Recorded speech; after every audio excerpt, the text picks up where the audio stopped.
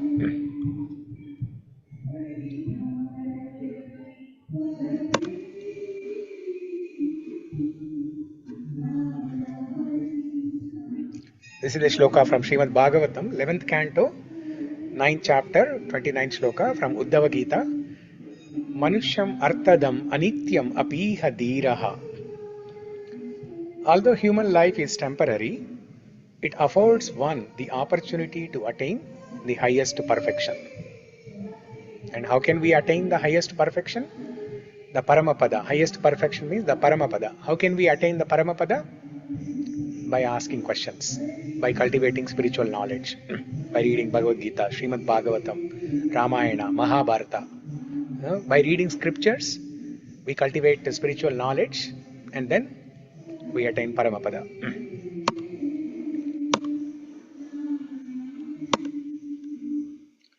So, same thing mentioned in another shloka, Jivasya Tattva Jignasa. The real purpose of life is to inquire about the absolute truth. From Srimad Bhagavatam, Canto 1, Chapter 2, Shloka number 10.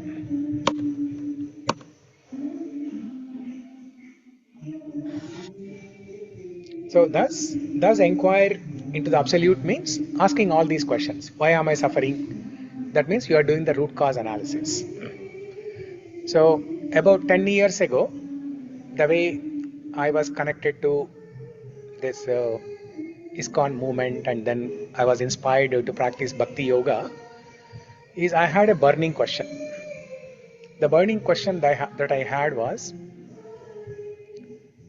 see, coming from Indian background, we all believe in karma theory. If you do something good, you will get good karma and you will enjoy. If you do something bad, you will get bad karma, papa karma, and you will have to suffer out of that. This we all understand. It's very easy. It's black and white, very straightforward. everybody can understand. But my question was, the burning question that I had was, how did this entire cycle of karma began in the very first place? How did the cycle of karma began in the very first place? Why did God create me?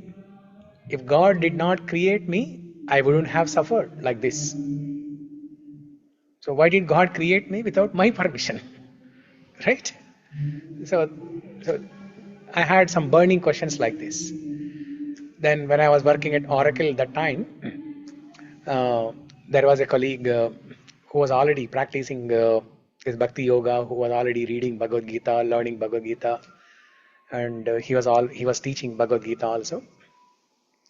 So we had some conversations, and then I asked him the same questions, and then he asked me to attend Bhagavad Gita classes like this. So I attended about 8 or 10 classes, and then all of my questions were very clearly answered. I was so convinced that Bhagavad Gita has answers to all questions in life. Bhagavad Gita has solutions to all problems in life. I was so convinced. I was so convinced in those 8 to 10 sessions itself, and then I was determined to do a systematic study of Bhagavad Gita, which I did for the next 2 to 3 years. And then I saw a lot of difference in my life. The way I perceive things before and after, there's a lot of difference. So we need to do the root cause analysis. Why these things are happening. Instead of just being happy with some patchwork solutions that the material world offers, we should inquire higher.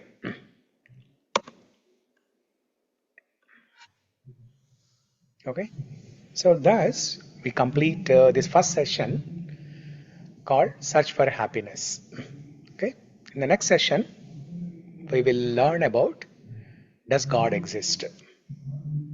Now when there are problems in life, what is the first thing that people say? Like, let's say when there is a severe 7.4 magnitude earthquake somewhere in Japan, and then some thousands of people died, what's the very first thing that people comment about it?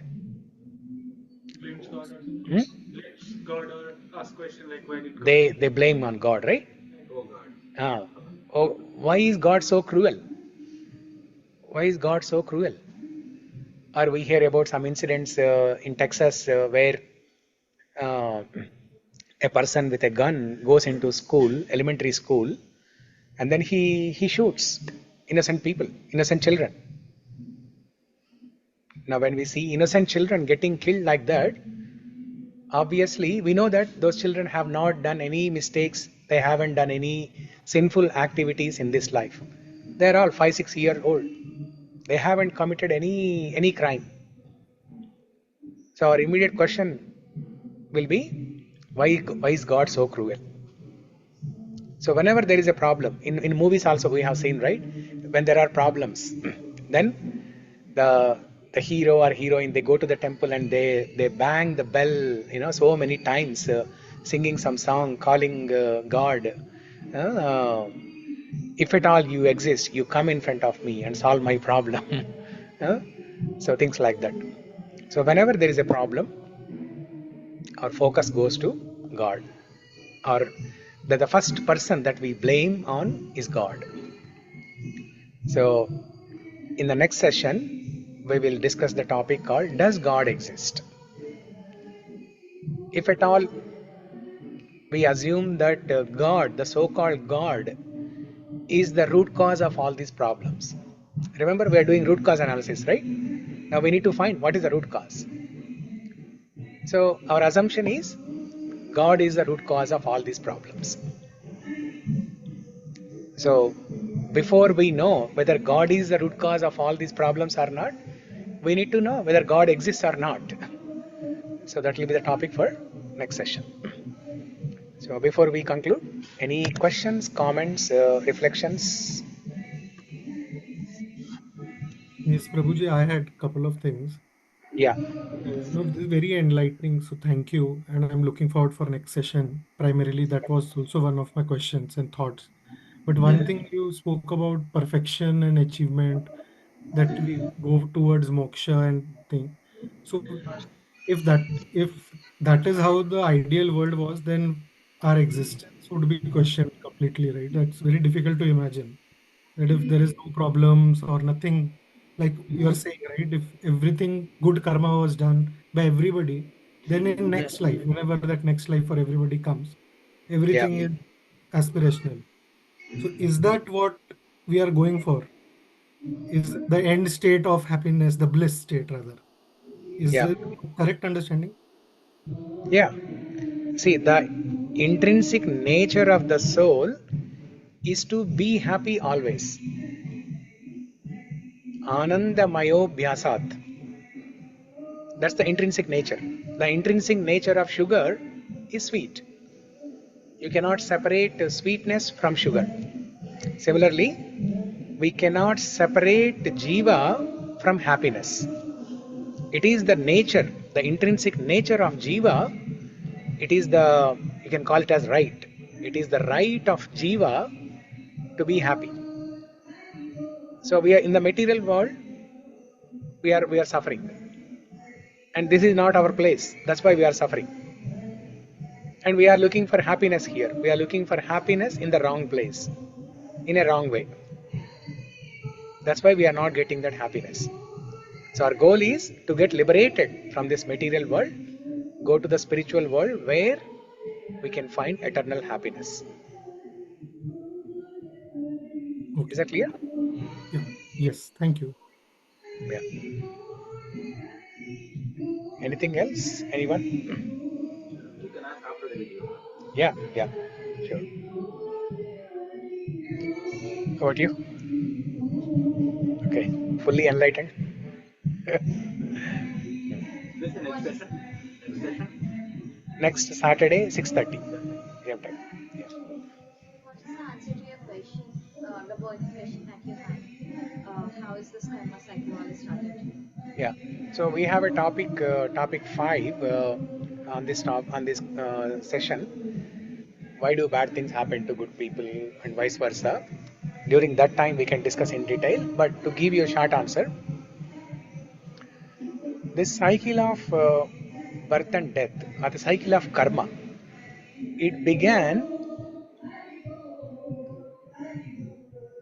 the moment we fell from spiritual world into material world.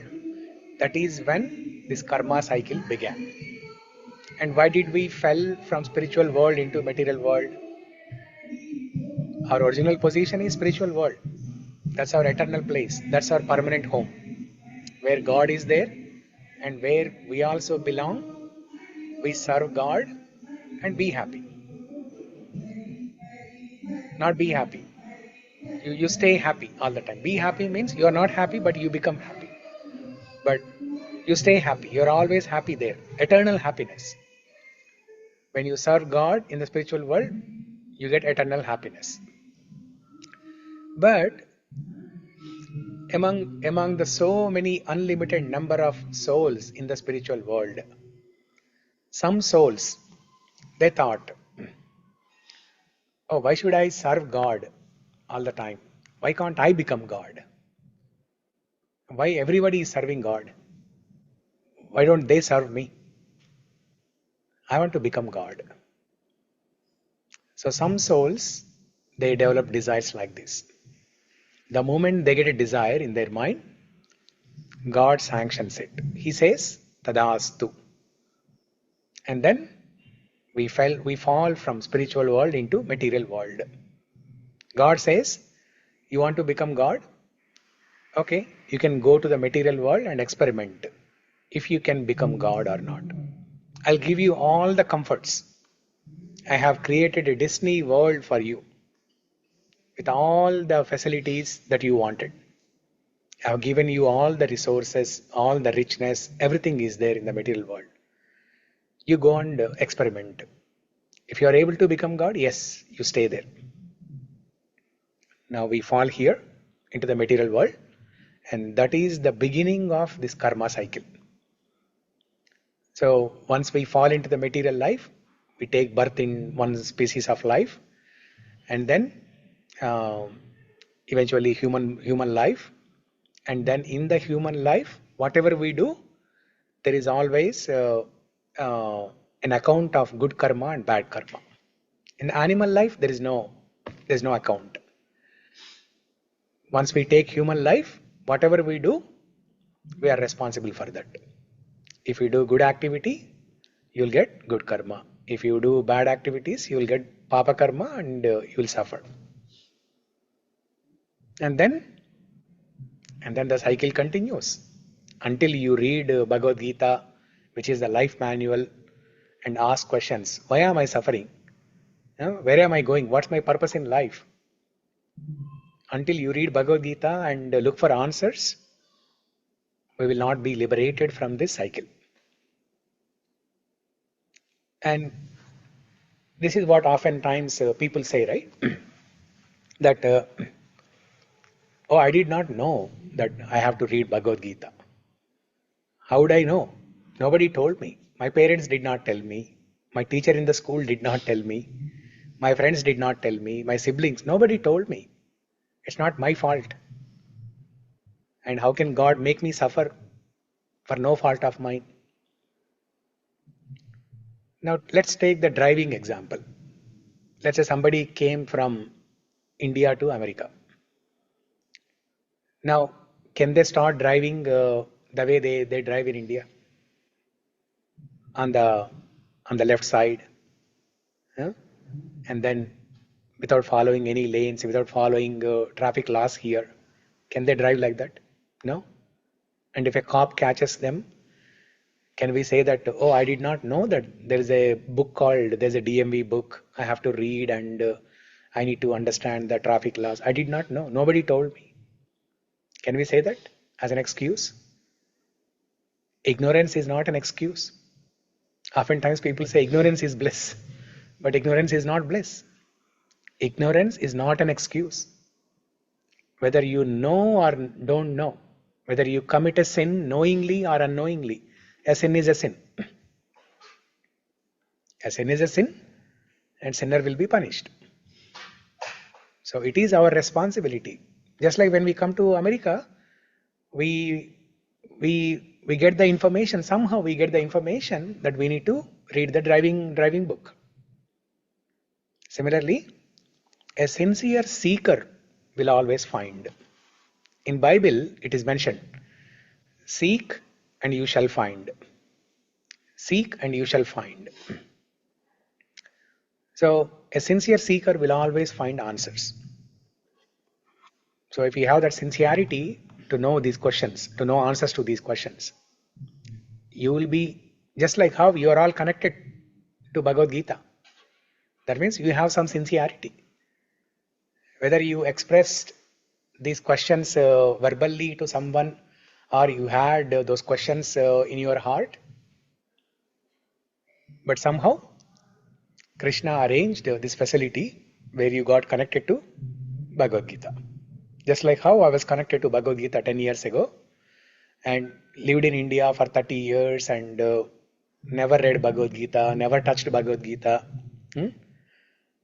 But the moment I started asking these questions, then God understood that I'm sincere in asking the questions. Then God showed me a path to understand Bhagavad Gita and get answers. So one short answer is, the moment when we fell from spiritual world into material world, that's the beginning of karma cycle. Yeah. Okay. Anything else? One last time. Okay. If nothing else, we'll conclude here. Thank you everyone for joining. Hare Krishna. Thank you. Same Appreciate time it. next Thank week. you, Prabhuji. Same place. Yeah. Thank you.